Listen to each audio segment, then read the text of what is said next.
Hi everyone, it's a rainy day. I feel bored, so boring.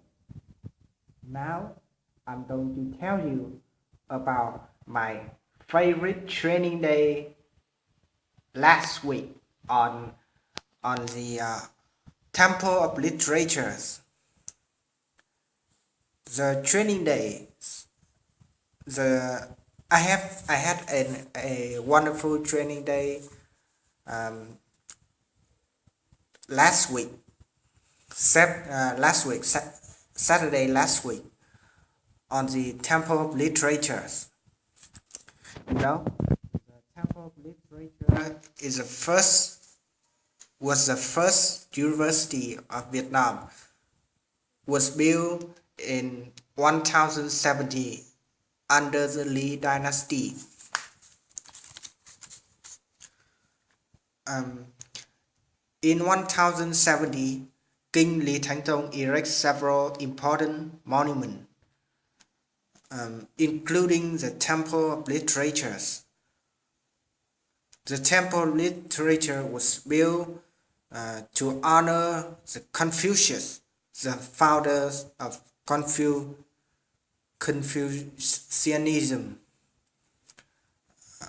Also, the Temple of Literature was dedicated to Chu Công for discipline, for disciple. I'm sorry, I'm wrong. My bad. And 72 other scholars who were considered to be model Confucians. In the past, the crown prince the son of the emperor who decide to who choose to the next king has traditionally been educated here. Now, do you know who Confucius is? And what is Confucianism? Let me tell you. Confucius was a Chinese philosopher of the spring and autumn periods and warring state periods. Xuân Thu Chiến Quốc. His philosophy, otherwise theory, emphasized personal and governmental morality, correctness of social relationships, justice, and sincerity. These values gained prominence in China over other doctrines. Confucius' thought have been developed into a system of philosophy known as Confucianism.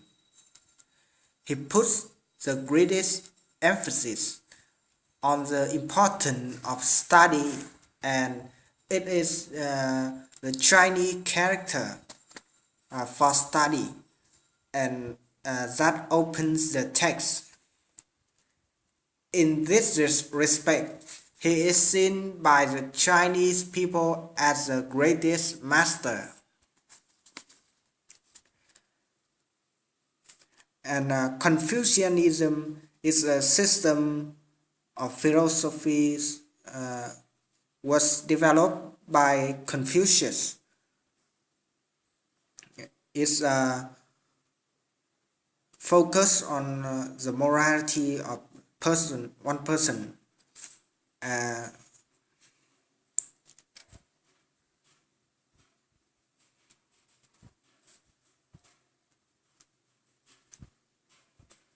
In the ancient times,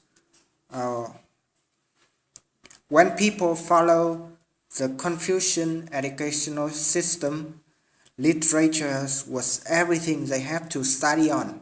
So that's why the king named it Temple of Literatures, not Temple of Math, Temple of History, Temple of Chemistry, blah blah blah. Temple of Literatures. In that time, the school program only includes the Confucian classics, philosophy, literatures. Students must learn how to compose poems, royal essays. When you come to the Temple of Literatures, I think you might be surprised because there are too many Chinese characters in this temple. Because it doesn't much like the national character, national written language in Vietnam now. Because in the ancient time, we only had our own oral language. In Vietnam, it's ngôn ngữ miệng, ngôn ngữ nói, and didn't have the written language. In the time of feudalism, we had to use Chinese character for our writing system. So in all Asian architectures, we use Chinese character as kind of decoration.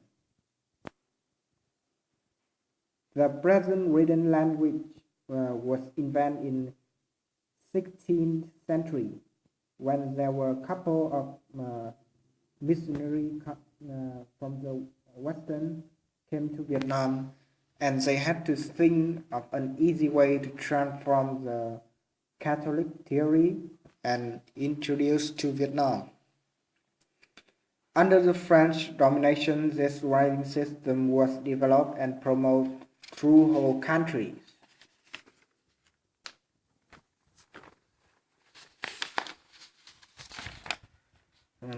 Engines, yeah. In the temple of literature, there are 5 courtyards lined out in order. Entrance to the first, the impressive twin. There are 3 pathways that run through the length of the complex. In Confucianism, the number 5 is a sacred number. There are 5 basic elements create the world: metal, wood, water, fire, earth. Also, there are 5 virtues a gentleman must have: humanity, nhân, righteousness, nghĩa, civility, lễ, knowledge, trí, and loyalty, tín. There are 5 basic relationships of society: king and subjects, quan hệ vua và tôi, father and son, cha con, husband and wife, chồng vợ, brothers and friends, quan hệ giữa anh em, bạn bè. In the feudalism, this temple was the most sacred one in Hanoi and was open just twice per year. In the spring and the autumn festival, only the king and his followers could walk into the temple, and they make some ceremonies dedicated to Confucius. The king would take the entrance path, while all mandarin and soldiers would take the smaller one on the left and the right side.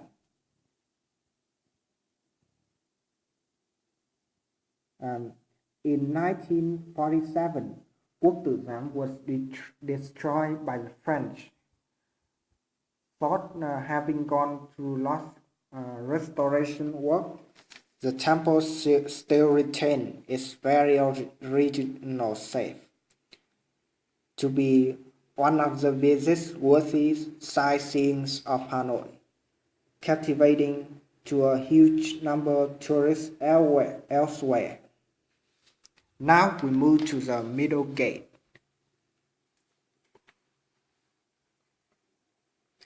The middle gate, let me see, so difficult to remember.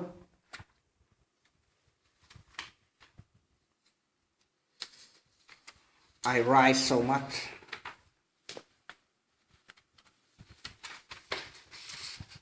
So let's go to the middle gate. When you go to the middle gate, you will see the pictures.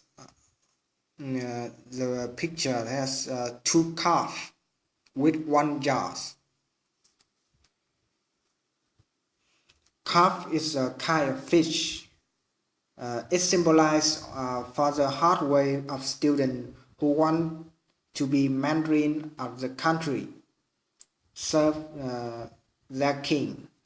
According to an old story, when carp want to change themselves to dragons, they have to pass an arch-shaped rock waterfall during the violent tide. It's also similar to students who success in passing the examination, while this little jar stand for the holy knowledge.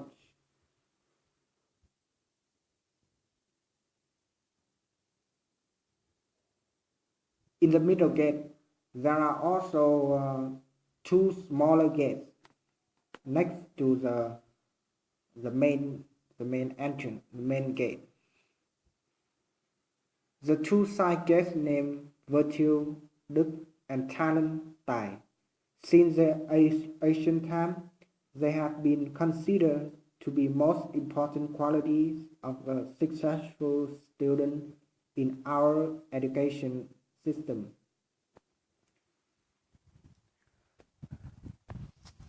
The temple literatures have a famous symbol. It's also the symbol of Thăng Long, Hanoi. It's Huê Văn Các Pavilion. The pavilion was built in 18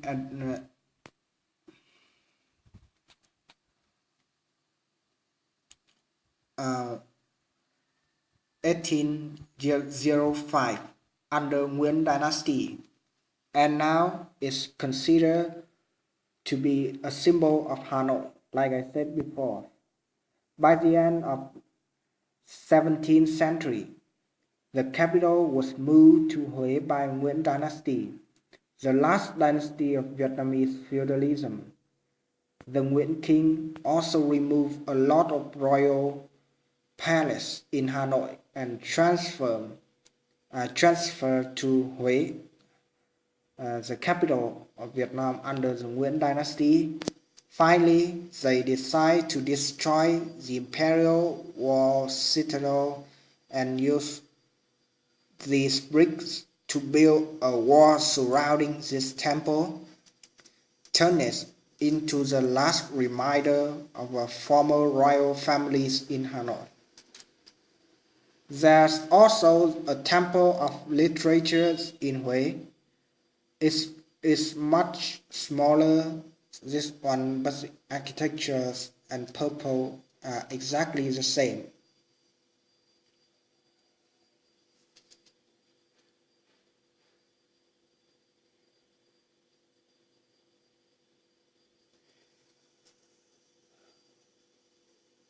The Huê Văn Các Pavilion is represent for yin and yang theory.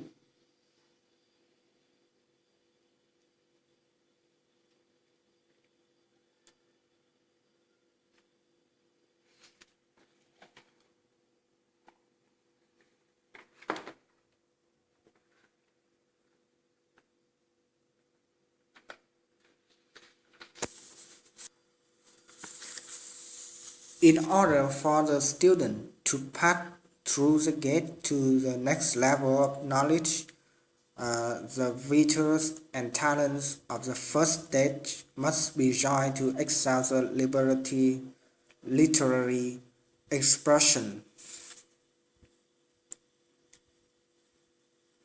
Now I'm going to tell you about the examination in the feudalism period.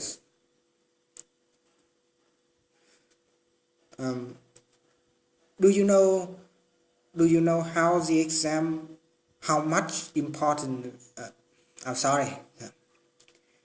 The exam was the only way to evaluate the student ability and to make them get a higher position in the society.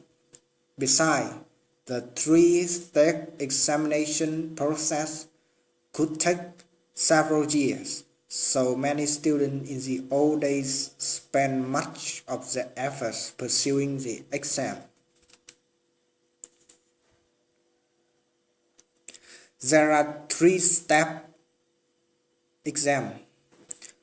The first step was the regional examination, which was held every 3 years in several main towns, and the successful candidates will receive the title bachelor degree.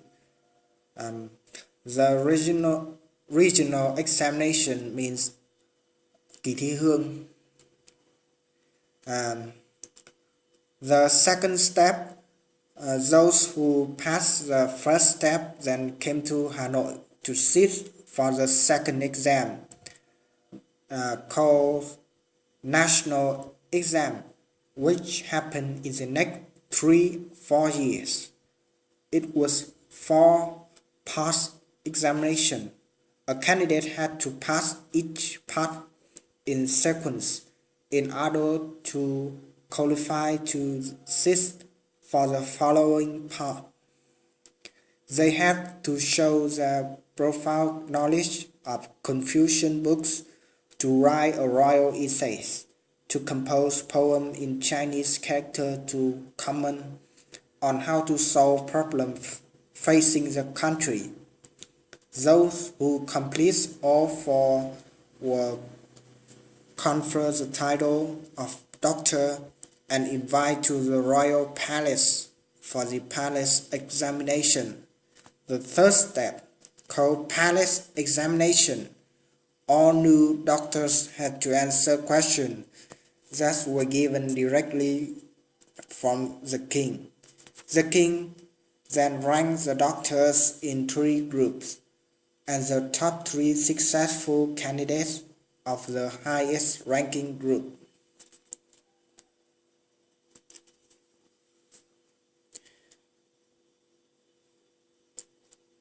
After the third step, the new Mandarin were given a banquet at the palace, award new clothes, and a lot of money and sent home to the village in triumph procession.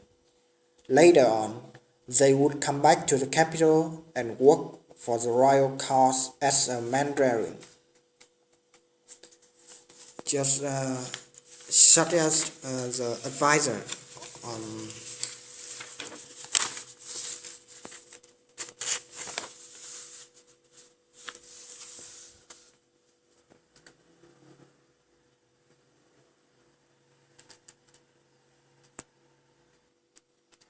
the special thing in the temple literature is the stone garden.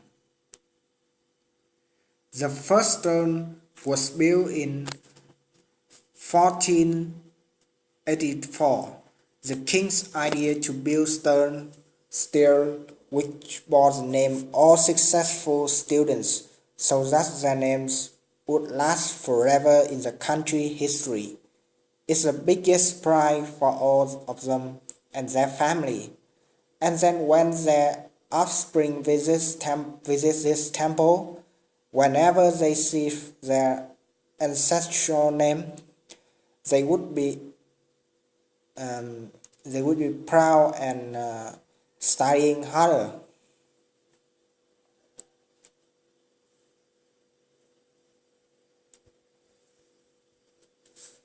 There are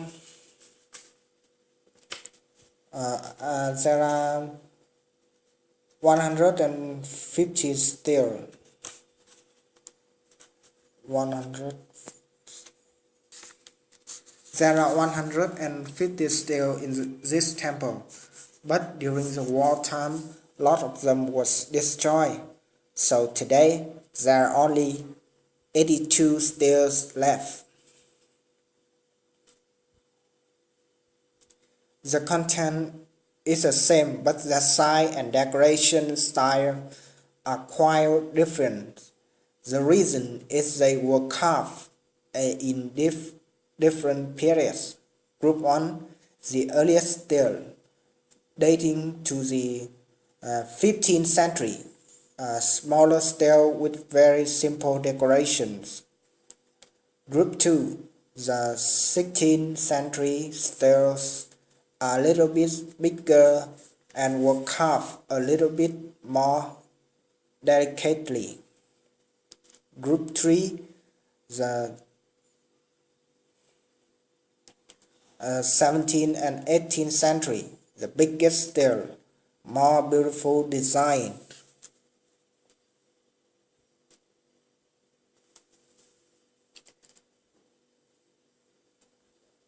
Next, we move to the main house. In the old days, the king and his fellow would make the offering to Confucius. It's also the place where the new doctor kneels and bowed to pay their respect to the Confucius. In early centuries, no one but caretaker and the king were allowed to enter the sanctuary. The sanctuary with statue of Confucius and his four best students, Nhan Tử, Trang Tử, Tử Tư, and Mạnh Tử. After Confucius' death, these students made a great contribution to develop his theory and to spread it over Asian countries.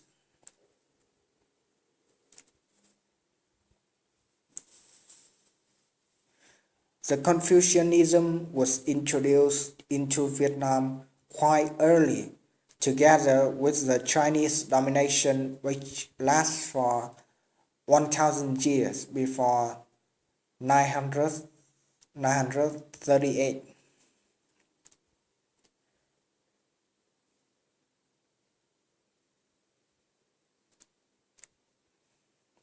Since we had our own independence, also we try our best to keep our authentic culture and lifestyle. The Vietnamese king did accept a lot of progressive theory from China.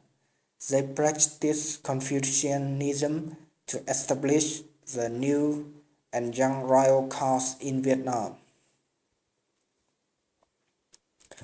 Confucianism reached its peaks at the 15th century under the Lei dynasty. Education was promoted much more than ever, and there were also bigger gaps between people of social position and between men and women in the society as well. Since the 19th century, Confucianism lost influence in Vietnamese culture and became badly behind Western school, particularly in technology and the natural science. So at the beginning of the 20th century, Vietnam stopped all Confucian examination, but the traditional respect for learning remained. And today we worship Confucius not as a founder of Confucianism, but as a great teacher of generation and appreciate his non-stop learning and teaching. It's a temple of literature, also dedicates some Vietnamese Vietnamese king and teachers like King Lý Thánh Tông, the who decided to build Văn Miếu in 1070, and King Lý Nhân Tông and King Lê Thánh Tông and Chu Văn An, the great teachers of Vietnam. So that's what I learned from the training. Thank for listening.